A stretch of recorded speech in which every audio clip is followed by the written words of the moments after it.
morning, students. Today we are going to revise the chapter which we have done before vacation, nature and purpose of business. So let us go to the quick revision of the chapter, economic activities and non-economic activities. Now let us understand what are the economic activities. Economic activities are those activities which are being carried out for the purpose of gain, profit. That is what we call as economic activity. You can take the example of a doctor treating a patient, and for that he is charging fees. That is what we call as economic activity. Now non-economic activity. Non-economic activities are those activities which are being carried out for satisfaction. Okay, in order to have a personal satisfaction, or you can call it as a psychological satisfaction or emotion, the activities are being carried out. That is what we call as non-economic activities. You can take the same example, a doctor treating a patient, but this time is not charging fees. A doctor treating a patient without charging fees, that is what we call as non-economic activity. Now moving forward to the different characteristics. So first we will start with the characteristics of business. Okay, the very first characteristics is business is an economic activity. When we say that business is an economic activity, that means it is carried on for the purpose of gain, for the purpose of profit. If any activity which is carried on without the purpose of gain or profit, it cannot be called as business. Production and procurement of goods and services. So business is related to production as well as acquiring of goods and services. If business is not engaged in regarding production, so they can acquire the same product from some other manufacturing industry. So that is, business is engaged with the production and procurement of goods and services. The third characteristic is sale of exchange of goods and services. So business is engaged in all type of sale and of goods as well as services. Dealing in goods and services on a regular basis. You can take any example. I just give you an example. Suppose you have sold a mobile to your friend. Okay, the mobile was not of use, or you were already having some extra mobile at home, so you decided to sell off the mobile. But that will not be called as business, because you have sold that particular mobile because you were not making use of that mobile. It was extra at home, so you decided to sell it. So that cannot be called as business. For business, the dealing should be on regular basis. Okay, so regular basis, keep the word in your mind, that is dealing in goods and services on regular basis. The next one is profit earning. As we all know, the main objective or the prime objective of any business is profit, and if there is no profit, there can be no business. The returns are never certain. Sometimes if there is prosperity, there will be good return, and in case of depression, as the present situation we are passing through, the return is what? Less. So it is totally depend on the situation. Of course, for some of the business it can be an opportunity, but many of the business, if we compare the present scenario of the market, isn't it? So this is one of the important characteristics of business, that is return is never certain. It keeps on fluctuating. It keeps on changing. Now element of risk. Definitely, if we say business, we have to, businessman has to take the risk also. So it depends on, like if the higher the risk, the greater can be the return. So it depends on the regarding the strategy, the market research and survey, whatever they have conducted. On the basis of that, a businessman can take the risk of making investment and other things. It can be related to investment in technology. Now moving on to the second one, that is the characteristics of profession. So let us understand what is profession. So profession is related to acquiring specialized knowledge. If we talk about the profession, the examples are doctor, teachers, lawyer. They all can call it as engage in the profession. So the first characteristics is well-defined body of knowledge, and the second is restricted entry. So well-defined body of knowledge, that is a person have to acquire a specialized skill or specialized knowledge in order to acquire or in order to adopt that particular profession. Restricted entry. The entry is always restricted, like after clearing examination only a person can adopt that particular profession. Like I give you an example of a teacher. After qualifying, that is Bachelor of Education, then only they can come into the profession of teaching. Okay, and then if you take the example of Chartered Accountant, so after completing their courses, they can enter into the field of CA. Professional association. These all professions are affiliated to some association. If we talk about even for doctor, for teachers, for lawyer, they all are being associated or affiliated to some professional association. Code of conduct.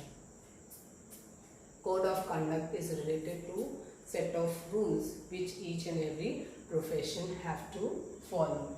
Service motive. So take the example of lawyer.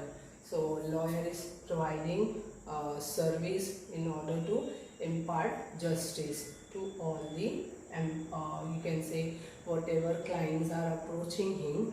So it is totally service motive. Similarly for doctor too, they are providing services to the patient. Reward or return. So whatever fees they are being charging after diagnosis, that is being reward or return. This is we have taken the example of a doctor. Even if you go to CA for consulting, so he also charge you some fees. So that is the reward or return. Nature of work. So nature of work it varies from profession to profession. The next is characteristics of employment. When we say characteristics of employment, it is a contractual relation. So contractual relation between the employee and the employer. Next is reward or return. That is the salary which he is going to receive. That is what we call as reward. When we say the nature of work, so the employees prescribed to work according to the employer. Capital investment. No need of any capital investment. It is totally negligible because he is already working under some employer. Code of conduct. Whatever code of conduct or set of rules is being framed by that particular unit, firm or industry have to be followed by the employee. Qualification. So it depends upon the work or the task being assigned. Accordingly, the qualification requirement varies. Now moving on to the next explanation, that is classification of business activities. Now in classification of business activities, we have two categories, industry and commerce. Okay, now I will let you know about the detailed classification of. So classification, you can see here it is divided into industry and commerce. So in industry we are going to have three type of industry: primary industry, the next is secondary industry, and the third is tertiary industry. Now we are going to move in detail regarding one by one. So primary industry is are those industries which are close to nature. It is all related to the extraction and reproduction and development of living organism. So primary industry is further classified into extractive industry, okay, and the second is genetic industry. So primary industry is further classified into two, extractive and genetic. When we say extractive, the word itself says extraction from the earth. Okay, so like you can say mineral resources. You can take the next example of mineral resources, genetic industry. When we say genetic industry, it is related to the breeding of plants and animals. Okay, breeding of plants and animals. So like cattle breeding, poultry farming. So these are the examples related with the genetic industry. These things we have already done before vacation and we are just revising it. So primary industry further classified into extractive and genetic industry. Now moving on to the secondary industry. Okay, in secondary industry we have two categories. Now what are secondary industry? So secondary industries are those industry which do the processing of what is being done in the primary industry. Like primary industry supply raw material to the secondary industry. We can take the example of sugar cane. Okay, so sugar cane, production of sugar cane is a part of primary industry and processing it, further processing it and converting it into sugar is a part of secondary industry. Okay, so all type of processing of raw material which was being produced in the primary industry is carried out in secondary industry, and secondary industry is further classified into two categories. The first is manufacturing industry.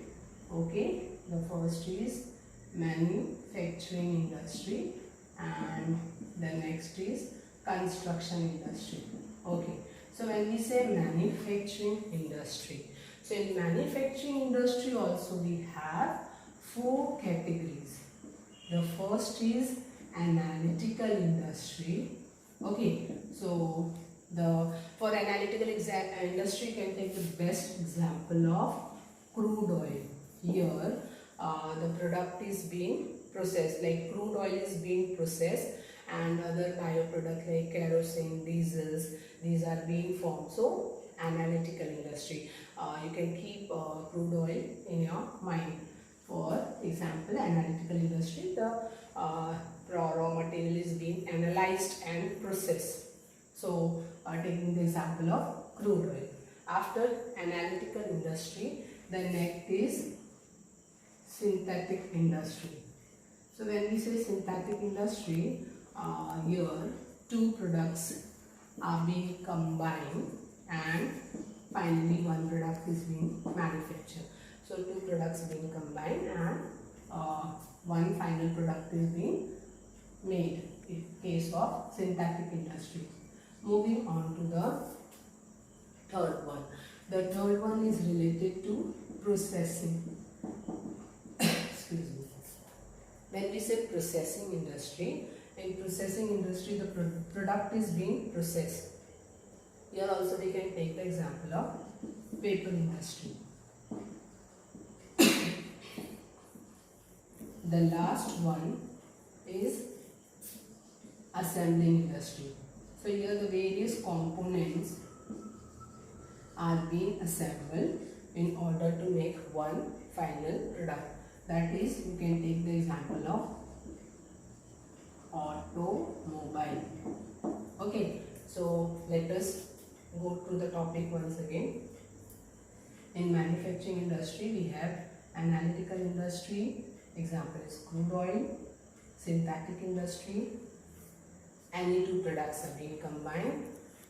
You can take the example of cotton being mixed with silk also in order to manufacture one product. Processing industry. In processing industry, you can take the example of paper industry. Okay, as you can see, paper is being produced from wood, so that was in primary industry, and after being processing, it is converted into paper, so it becomes a part of manufacturing industry. Assembling industry, different components are collected and manufactured, and finally the one product, finished product, is manufactured. You can take the example of automobile. Now construction, as the name indicates, it's very simple.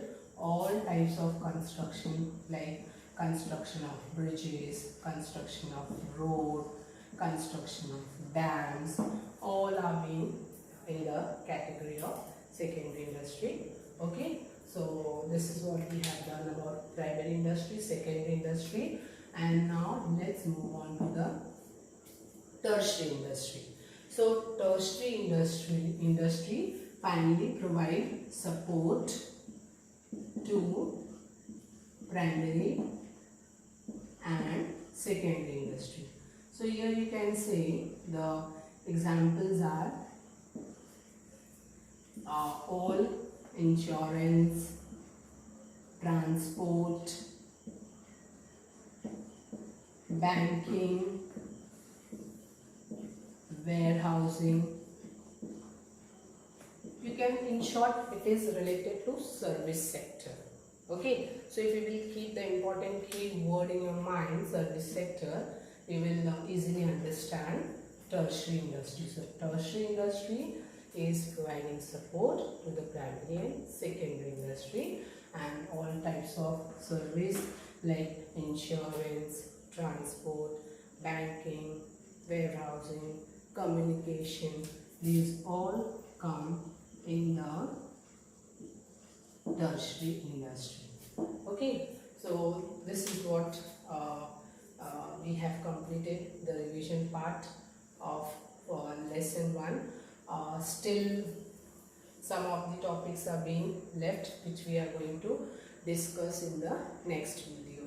So hopefully you all have understood, and we are going to continue with the topic in our next video.